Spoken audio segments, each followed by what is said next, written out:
Olá, galerinha! Tudo bem? Tudo certinho? Tudo legal? Estamos aqui, bem-vindos ao canal Meu Quadrado, o canal onde a gente vai ter informações sobre história principalmente voltada aos últimos anos do ensino fundamental e ensino médio.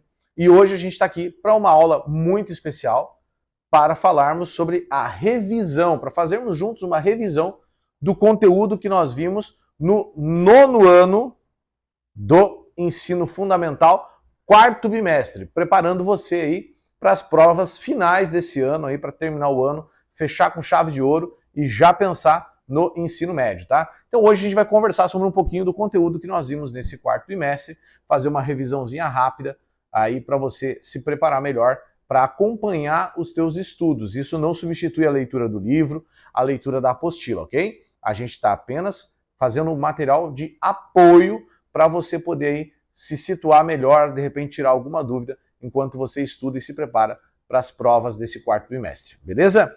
Vamos lá então. Vamos começar falando sobre aquele que foi o tema talvez que nós mais debatemos durante esse quarto bimestre, governo militar. Governo militar que vai começar lá no dia 31 de março de 1964, e o marco do início do governo militar é a queda do presidente João Goulart. João Goulart é deposto com um golpe, dando início, assim, à ditadura militar ou ao governo civil militar, ok? João Goulart já vinha ali muito desgastado e os militares, temendo a ameaça vermelha, a ameaça comunista, vão então derrubar o presidente João Goulart. Esse é um tema que tem muita polêmica, né, muitas interpretações desse fato, desse momento histórico do Brasil, mas o que é relevante para nós nesse momento é isso. Tá? O fato relevante é a queda de João Goulart, dando início à ditadura militar. O governo civil-militar ele vai ficar marcado pela fortíssima repressão e controle, tá, de qualquer manifestação política contrária ao governo. Isso vai marcar não só o governo militar, a ditadura militar brasileira, mas vai marcar todas as ditaduras militares da América Latina durante todo o período da Guerra Fria, ok? Então, enquanto nós tivermos a Guerra Fria acontecendo em todo o mundo, lembrando, Guerra Fria é Estados Unidos versus União Soviética. Enquanto nós tivermos a Guerra Fria, e essa Guerra Fria vai afetar diretamente a política na América Latina, nós teremos então uma forte repressão, um forte controle das manifestações, e esse controle vai ser utilizado inclusive no Brasil. Dentre os governos militares, a gente vai destacar alguns deles. Vamos começar pelo governo de Emílio Garrastazu Médici, que vai começar lá em 1969 e vai se estender até 1974. Esse governo ele vai se destacar porque é nele que aumenta a repressão aos grupos contrários à ditadura. É no governo do Médici que nós vamos ter o slogan Brasil, ame-o ou deixe-o, e nós teremos uma fortíssima aceleração do crescimento econômico e incentivos fiscais às grandes empresas. Lembra que o Médici é aquele presidente que é o mais popular de todo o governo militar.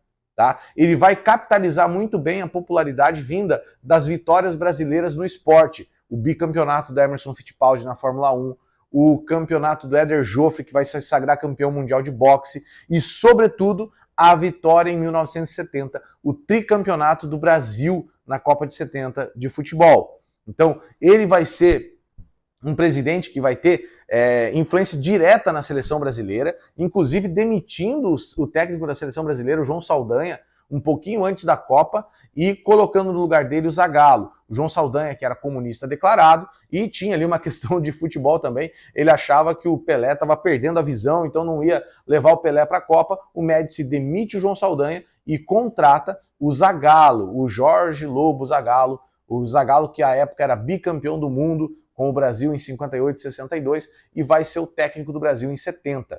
Ok? Então, nós temos uma influência direta. Naquele tempo, nós não tínhamos ainda a CBF, a Confederação Brasileira de Futebol, era a CBD, Confederação Brasileira de Desportos, e o governo militar tinha influência direta sobre as decisões esportivas do Brasil, ok?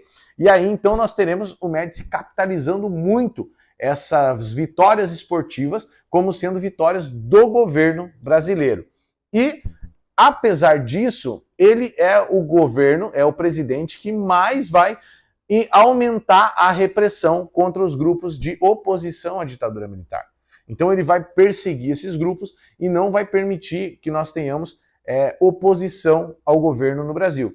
Ele vai colocar a censura, né, vai aumentar a censura nos meios de comunicação, então você só pode falar bem do governo federal, os jornais, revistas, televisão, rádio não podiam criticar o governo, e isso, claro, tudo isso vai contribuir para que o Médici se torne muito popular. Logicamente, você tem alguém que só fala bem de você, ninguém fala mal de você, logicamente todo mundo vai gostar de você. Então o Médici vai ser esse cara e vai ter, durante o governo dele, um crescimento econômico devido a incentivos fiscais a grandes empresas, então ele vai ter um resultado positivo durante o seu governo. Esse governo vai ser marcado pelo chamado milagre brasileiro. Olha só o que vai acontecer. Nós vamos ter um crescimento do PIB de mais ou menos 11,2% ao ano durante o governo Médici. Nós vamos ter uma inflação anual em média de 18%, que para a época era um bom índice, né? Diferente de hoje, que para nós 18% seria uma hiperinflação, mas na época 18% ao ano era um índice bom de inflação, certo? Mas isso tudo vai vir à custa de muita dependência financeira internacional. Nós vamos aumentar muito a nossa dívida externa nesse período e isso, claro, vai trazer consequências futuras para a economia brasileira. Depois do governo de Emílio Garrastazu Médici, nós teremos então o governo Geisel. Ernesto Geisel vai assumir a presidência do Brasil, o general Ernesto Geisel, de 1974 até 1979. O governo Geisel ele vai ser marcado porque já há um grande desgaste dos militares, o povo já está cansado da ditadura, os resultados econômicos já começam a se degradar cada vez mais, o Brasil começa a se afundar numa hiperinflação e a coisa está ficando cada vez mais complicada. Os militares entendem então que está chegando a hora de eles voltarem para o quartel e devolverem o Brasil à democracia. Só que o Geisel vai dizer então que o Brasil precisa de uma abertura lenta, gradual e segura. O que quer dizer uma abertura lenta, gradual e segura? Uma abertura que não entregue o Brasil justamente para aqueles que os militares buscavam combater, que na visão deles eram os comunistas, então. Então o Geisel vai dar início a essa abertura lenta, gradual e segura. Vamos verificar que o governo Geisel começa em 74 e nós só teremos eleições diretas no Brasil lá no final da década de 80. Então essa abertura ela é bem lenta, bem gradual, e aí o segura cabe à interpretação histórica de cada um, ok? Nós teremos também, durante o governo Geisel, a utilização de métodos extralegais para a repressão da chamada ameaça terrorista e subversiva. O Geisel vai dizer, então, vai ser um defensor da ideia de que para o Brasil combater a ameaça terrorista, a ameaça subversiva, a ameaça vermelha, os comunistas, era preciso, naquele momento, utilizar de ferramentas, de métodos extralegais. Por extralegais a gente vai entender a prisão, a tortura e o assassinato, muitas vezes, de oposicionistas, certo? Então isso era um método que o Geisel defendeu durante o seu governo, durante o governo militar, ok? E o nosso último presidente do governo militar, João Batista Figueiredo, governo Figueiredo, que vai se estender até o ano de 1985. Ele vai ser o presidente que, de fato, vai conduzir a abertura do regime militar, voltando, então, ao regime democrático, certo? Vai se estender, então, de 83 a 84, um movimento popular muito forte chamado Diretas Já. Nós teremos nesse movimento o envolvimento de artistas, de políticos brasileiros, né? Nós teremos diversos comícios que vão levar muita gente para as ruas, muita gente vai se reunir pedindo que o Brasil tenha eleições diretas para presidente já em 1985. Infelizmente, essa emenda não vai ser aprovada no Congresso e nós teremos eleições indiretas para presidente da República, nas quais participarão Tancredo Neves, candidato a presidente pela oposição, pelo MDB, e Paulo Maluf, candidato à presidência pela Arena, o partido do governo militar, certo? Quem vai vencer a eleição? Tancredo Neves. Mas quem vai tomar posse? José Sarney, vice na chapa do Tancredo, porque Tancredo Neves adoece e não consegue tomar posse, ele vai morrer sem ter tomado posse, e o presidente então será José Sarney pelos próximos 5 anos, certo? E assim termina então o regime militar no Brasil. E enquanto isso, na União Soviética, nós temos, enquanto tudo isso acontecia no Brasil, lá na União Soviética, lembra a União Soviética comunista, estava em plena Guerra Fria, 1985, combatendo os Estados Unidos ideologicamente, né? Aquela guerra que é aquela briga que um ameaça o outro ameaça um tem medo do outro, o outro tem medo do um, mas o braço mesmo ninguém vai, né? Eles só ficam naquela pressão ali, e um brigando, e olha, não vem que eu vou, se você vier eu vou também, e assim eles ficavam, e na verdade de guerra mesmo, nada. Eles se envolviam em conflitos de terceiros. A gente vai ter muita gente arrumando briga, né, e os Estados Unidos apoiando um, a União Soviética apoiando o outro, mas eles mesmos de fato nunca entram no conflito. Por isso que a gente vai chamar isso de Guerra Fria, certo? Só que na segunda metade da década de 80, a gente já tem a União Soviética entrando em colapso. E aí vai assumir o poder na União Soviética um camarada chamado Mikhail Gorbachev. E o Mikhail Gorbachev, ele vai colocar em prática um plano de reestruturação da União Soviética. E a gente vai ter duas palavrinhas muito importantes: a glasnost e a perestroika. E ele vai implantar essas duas palavrinhas aí na União Soviética da época. E fica tranquilo, não precisa se ofender que isso aqui não é xingamento, tá? Glasnost é transparência. O Gorbachev vai mostrar, não só para o mundo, mas principalmente para os soviéticos, a real situação da União Soviética naquele momento. Vai mostrar que a União Soviética está falida, que ela não consegue mais se manter, não consegue se sustentar. Então, glasnost é transparência. E que o único jeito da União Soviética sair do buraco é através de uma perestroika, ou seja, de uma completa reestruturação. E essa reestruturação vai ser conduzida pelo Mikhail Gorbachev, certo? Então vamos lá, vamos falar um pouquinho dessa tal de União Soviética, União das Repúblicas Socialistas Soviéticas. Ela inspirou-se nas ideias de Marx e Engels, apesar de não refletir exatamente os princípios desses.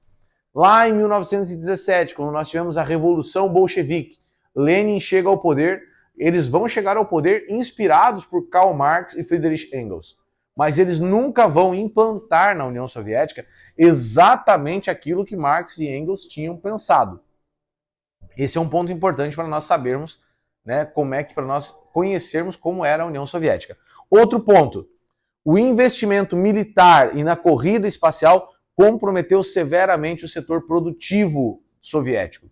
Eles tinham uma ganância, uma vontade, uma ânsia de demonstrar poder tão grande que eles acabaram prejudicando a própria economia, porque eles queriam, vamos mostrar para o mundo que nós somos a grande potência, que nós somos a superpotência dominante. Nós precisamos mostrar para o mundo que nós somos mais fortes do que os Estados Unidos, que nossos recursos militares são melhores, que nós temos mais mísseis, mais foguetes, mais armamentos. Nós precisamos mostrar para o mundo que nós somos a superpotência que chega ao espaço primeiro. Então a gente vai para uma corrida espacial louca, desenfreada, onde os Estados Unidos mandavam um foguete, eles tinham que mandar um foguete maior. Se a União Soviética mandava um satélite para o espaço, os Estados Unidos tinham que mandar 2, e assim vai até que os Estados Unidos chegam à Lua em 1969. E aí, meu amigo, isso vai custar muito caro para a União Soviética. A União Soviética não vai conseguir se manter e vai ficar cada vez mais mal das pernas, cada vez pior. O setor produtivo da União Soviética vai sentir muito por falta de investimentos e aí vai causar a queda da União Soviética. Outro ponto, a CEI, Comunidade dos Estados Independentes, vai ser organizada pela Rússia, pela Ucrânia e pela Bielorrússia, ou seja, vários países da antiga União Soviética vão ficar fora da Comunidade dos Estados Independentes, e ela vai ser já organizada ali no final da União Soviética, quando cai a União Soviética no início dos anos 90, é que Rússia, Ucrânia e Bielorrússia vão se unir para formar a Comunidade dos Estados Independentes, a CEI, que vai ser a organização que vai substituir a União das Repúblicas Soviéticas, ok? E para nós finalizarmos, então, a gente vai falar um pouquinho sobre Guerra Fria. O que era essa Guerra Fria, afinal de contas? A Guerra Fria era o conflito entre Estados Unidos, de um lado, e União Soviética, do outro. Essa bipolaridade, que a gente vai chamar, é colocar o mundo em dois polos. Ou você estava do lado dos Estados Unidos, ou seja, o lado que defendia o capitalismo, ou você estava do lado soviético, o lado comunista. E aí, meus queridos, isso vai afetar todo mundo da época. O período da Guerra Fria, que vai do final da Segunda Guerra Mundial até o início da década de 90, o final da década de 80, com a queda do Muro de Berlim e a queda da União Soviética, vai ser marcado justamente por isso. Esse período vai ser marcado por isso. Ou você está do lado americano, ou você está do lado soviético. Ou você defende os Estados Unidos da América, ou você defende a União Soviética. Ou você é comunista, ou você é capitalista. É, logicamente que aí nós vamos ter o chamado terceiro mundo, que são aqueles países que vão dizer assim, olha, eu não quero me envolver nesse rolo, eu não quero ser nem capitalista nem comunista, eu quero achar meu próprio caminho. Mas a gente vai ver ao longo da história que isso não vai dar muito certo, que no fim das contas eles acabam sendo influenciados ou pelos Estados Unidos da América ou pela União Soviética, certo? E por isso que a gente vai chamar esse período de bipolaridade, onde você tem dois polos muito definidos, Estados Unidos da América e União Soviética, capitalismo e comunismo. Certo, pessoal? De forma rápida, de forma bem resumida, esse é o nosso quarto trimestre de História para o 9º ano do ensino fundamental, ok? Com essa revisão rápida, você pode dar uma olhadinha, pode estudar, se preparar muito bem para a sua prova e com certeza você vai tirar uma boa nota nas provas finais. Valeu, galera! Um forte abraço, que Deus abençoe a todos e até a próxima. Deixa seu like, né? Dá uma curtida aí, se inscreve no nosso canal, aqui no canal Meu Quadrado, onde você vai encontrar aulas bem interessantes, bem importantes sobre história dos anos finais do ensino fundamental e também do ensino médio, preparando você para o Enem, para os vestibulares e para a sua jornada acadêmica. Não só trazendo os conhecimentos que você precisa para as provas, mas também o conhecimento que você precisa para a vida. Porque quem conhece o passado está muito mais preparado para enfrentar o futuro. Valeu, galera! Um abraço, até mais!